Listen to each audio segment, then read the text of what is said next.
Hi, Chris Lamm, mortgage banker, Redding, California. Thank you guys for tuning in to this month's video market update.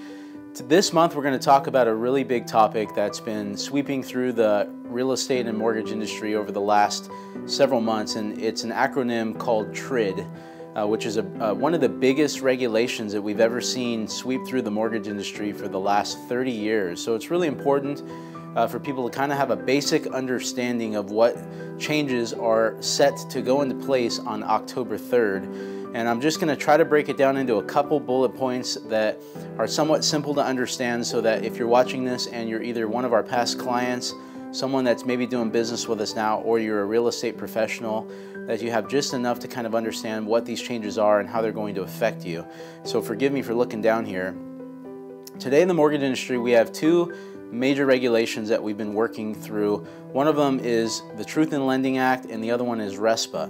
And these have been the two governing regulations that have helped us as mortgage lenders disclose to our clients the actual costs associated with their mortgage. And a lot of people have heard of a good faith estimate, or a GFE, and that is the term that's been around for quite a long time. Well, with these new changes, we're going to be replacing these two regulations completely.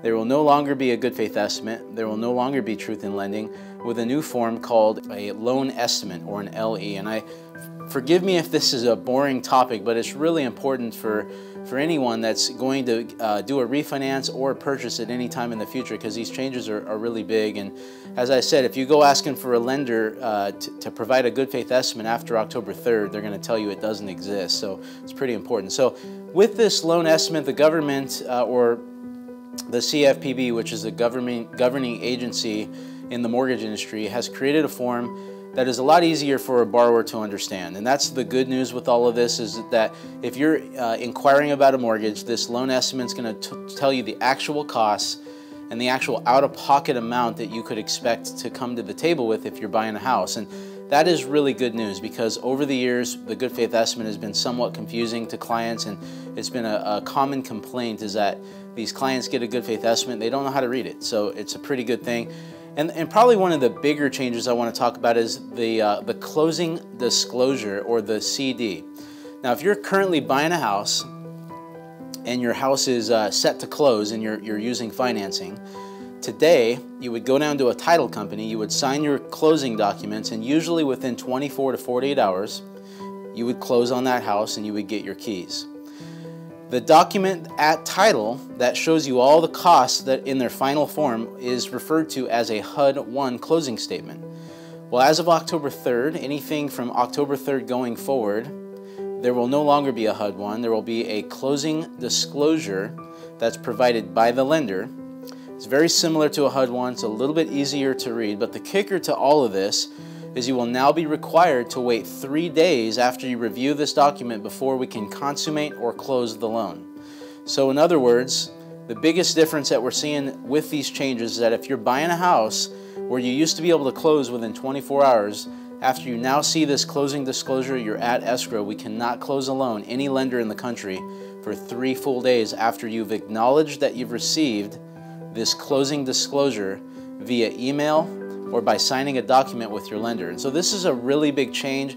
It's probably the biggest change that the real estate community and the lending community are trying to prepare for, as it's going to extend escrows potentially and cause a little bit of confusion as we as an industry try and educate our clients and sellers and buyers alike. It's going to affect them both on what's going to take place after October 3rd. And I apologize for this being such a long video, but it really is important information. So to end this, I want to talk about how this will affect you if you're a buyer, if you're refinancing, or if you're a seller. So for buyers, if you go into contract on or after October 3rd, these new changes will go into effect. If you're buying a house now, if you're in escrow now, it's not going to affect you. It's only for people from October 3rd going forward.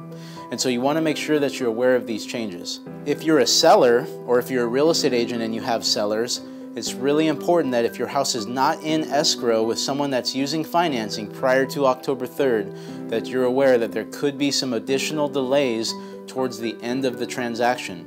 A bare minimum, after a client signs docs and they acknowledge this closing disclosure, there will be a 3-day waiting period at the least.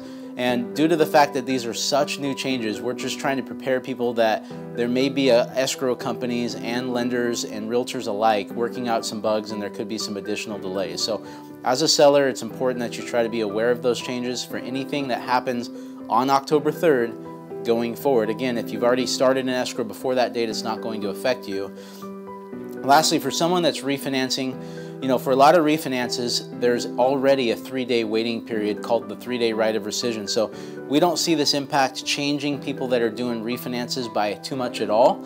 However, if you are investing an investment property, you do not have a 3-day right of rescission. So this will be affecting people that are investing a non-owner occupied property. So I know that was a mouthful, and hopefully you were able to gain some information out of this that will help you.